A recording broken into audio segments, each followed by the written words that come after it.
Good morning. This is John from the Springs Mennonite Church. And here I am. This is the last week of June. Man, as I've said before, time really goes by fast. So I want to start this week with a new topic. And my topic this week is going to be John chapter 4, the Gospel of John, and the fourth chapter. And there are a lot of really good things in this chapter. And I thought I'd take a look at it and see if we can't find something that's meaningful to you.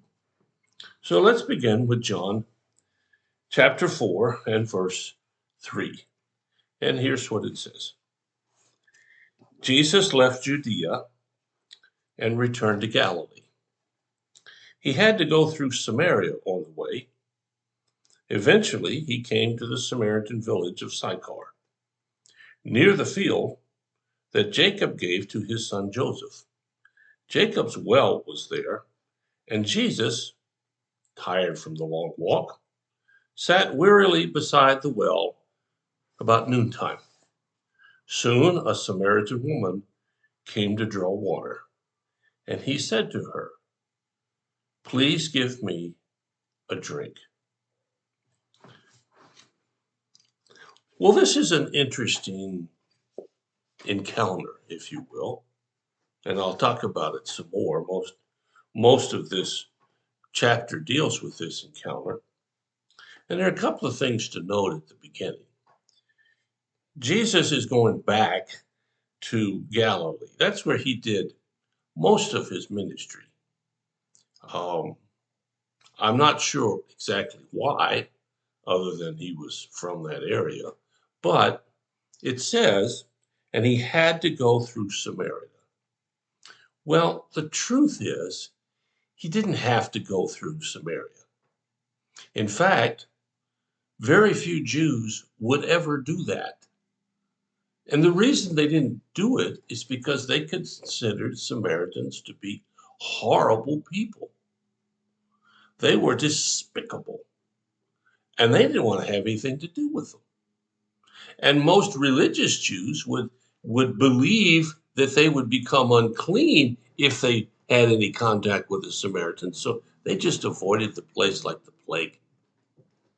Now, it would take a couple more days to go around Samaria than if you went straight through it. But Jesus intentionally broke the norm here.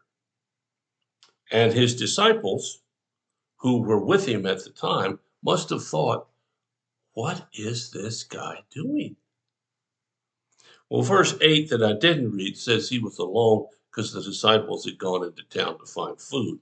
And that would have been interesting because they didn't like the Samaritans either. But nevertheless, it says that he went through Samaria, and he came to a village near the field that Jacob gave to his son Joseph, and Jacob's well was there. Well, in the land of the Hebrews, in the Holy Land, as you may know, it's kind of a deserty place. There's not a whole lot of water. Oh, there is in certain parts of it, but most of it's pretty dry. And if someone digs a well and produces water, at least in the old days, then that becomes that person's well, and nobody else can touch it except for that person and descendants and whomever he gives it to. So it was a big deal that Jesus comes to the well that Jacob dug and gave. And so he's sitting by this well. Now, just imagine this sight. You're the Samaritan woman, and you're walking to the well. She's actually going in the middle of the day, which says something about her standing among all the other Samaritans. In fact, she's probably the worst of the worst, if you will, in the way that they looked at her. But she's walking up there because she goes in the middle of the day so she won't encounter anybody. Nobody will make comments to her. They won't give her strange looks, so on and so forth. And as she's walking up, she sees this man leaning up against the well. Now, I guess she doesn't quite know what to do but she needs the water.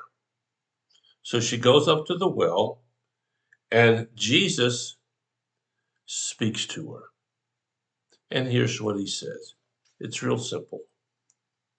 Please give me a drink. Now, you wouldn't normally think that that would begin much of an important conversation, but it does. And I think this story, in many ways, this being one of them, relates to your life and my life.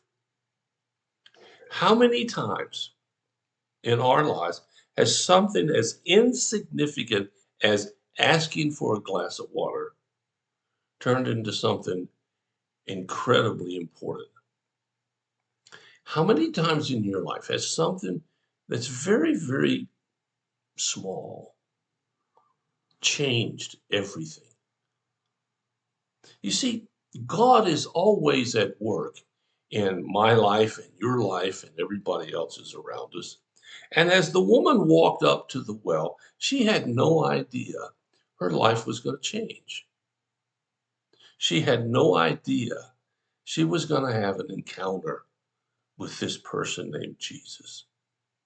You and I don't know when, where, and how we might be that voice that somebody encounters that changes their lives.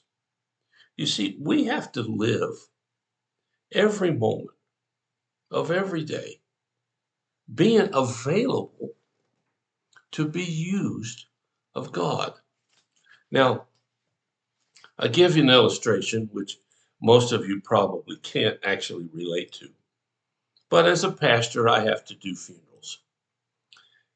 And I say have to because that's part of the job.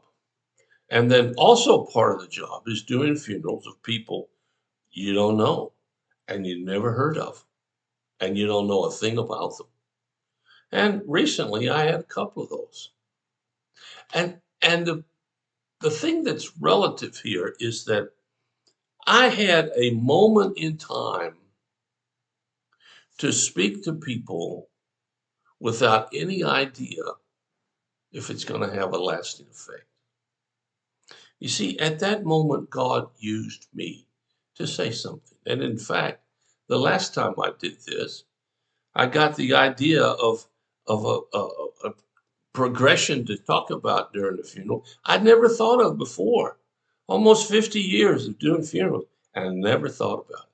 God took something really small, turned it into something really big. And he wants to do that for you today. I don't know what it is. I don't know how he wants to use you for someone else. I just know that he does. And I hope you do too. So I invite you to pay attention to your world. Look around. Listen. Think. What's God doing? I bet you might be surprised to find out what. Well, thanks for listening. If you have a concern or a need, let us know. We'll do whatever we can as fast as we can to help meet your need. So until tomorrow, we'll talk some more about this story. I wish you the blessings of God, and I wish that you have a wonderful, wonderful day. Thanks for listening. I'll talk to you again.